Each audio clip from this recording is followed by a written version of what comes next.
Today, I want to talk about the top 3 things that you need to consider before you retire. I don't know about you, but I love checklists, and that's why I take all my clients through a retirement checklist before they retire, or at least before they consider retirement at work. Today, I want to talk about the 3 main items on that list: Social Security, health insurance, and portfolio management.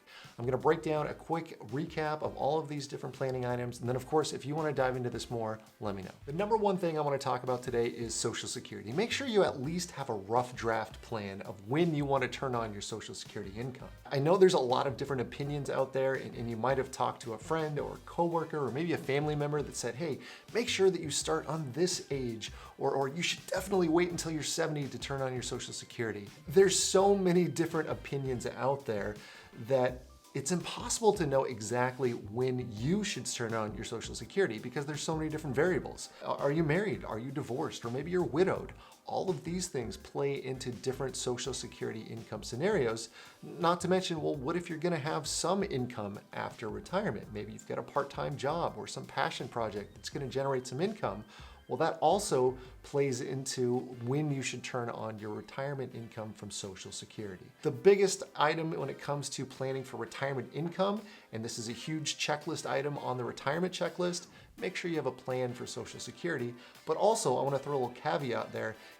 Make sure that you're also flexible because life changes, things change, and you need to be able to adapt. Maybe the laws will change too. Having a plan for Social Security doesn't mean it's set in stone. You still need to be able to adjust along the way, but at least you've walked through some of those different scenarios, either with something that you've done yourself or of course with a financial planner. Number 2 on the retirement checklist that I want to talk about today is health insurance. And again, just ensure that you've got a plan for health insurance, especially if you're retiring before age 65.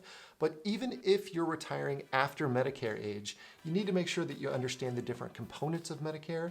You need to understand where the shortfalls might come into play. There's a lot of different variables, just like Social Security, of when you turn on that Medicare Part B or maybe Part D. It gets complicated. Mapping out, and again, having that rough draft for health insurance in your retirement years is really important before you pull the ripcord at work and you've got that income, or at least that health insurance that goes away from your current employer. Mapping out how much you'll need, when you'll need it, and what plan is going to be right for you is really important before you make that jump into retirement. So number 3 on today's checklist is your investment portfolio. Make sure that you're taking the right amount of risk when you make the jump into retirement. Along the way, during your accumulation phase of life, you've been working, you've been saving. Maybe for the most part, your investments have been on autopilot. When you make that change to the distribution phase of life, this is when you start to rely on your portfolio. You need to make sure that you understand the risk that you're taking is the right amount of risk. It's that Goldilocks amount, not too little, not too much. And of course, you've got to realize that retirement is not the finish line. This is a whole nother chapter of your life, and this might be longer than your working years. You might be retired for longer than the years that you worked. You need to ensure that you're still participating in market growth, but also that you understand when that next market correction or maybe market crash happens, that you understand what steps you need to take or maybe not take when the portfolio takes a hit. Understanding risk is really important, and in your nest egg that you've worked all these years to save up for, you also need to understand how much risk you should be taking in it.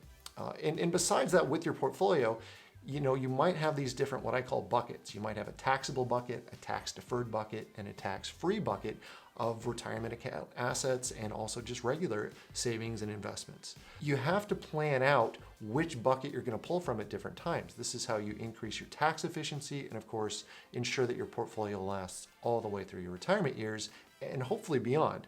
That and beyond part, that could be kind of a number 4 item on today's list. Legacy planning, what's your goal? Do you want to pass it on to certain people or organizations when you pass away? That could be a whole nother topic for a different video. There it is, the 3 main things that you should think about on your retirement checklist before you retire. Your Social Security plan, your health insurance plan, and then of course your portfolio investment risk plan. Figuring all these things out together is going to be the best way to approach this, but I get it. It's complicated. There's a lot of different things to consider, and of course, there's a lot of different variables depending on what's going on in your life. If you have more questions, don't hesitate to reach out. I can send you the full checklist, and of course we can talk through steps that you should be taking before you retire. My name is Alan Hensley. I'm a wealth advisor at Merriman Wealth Management here in Seattle, Washington.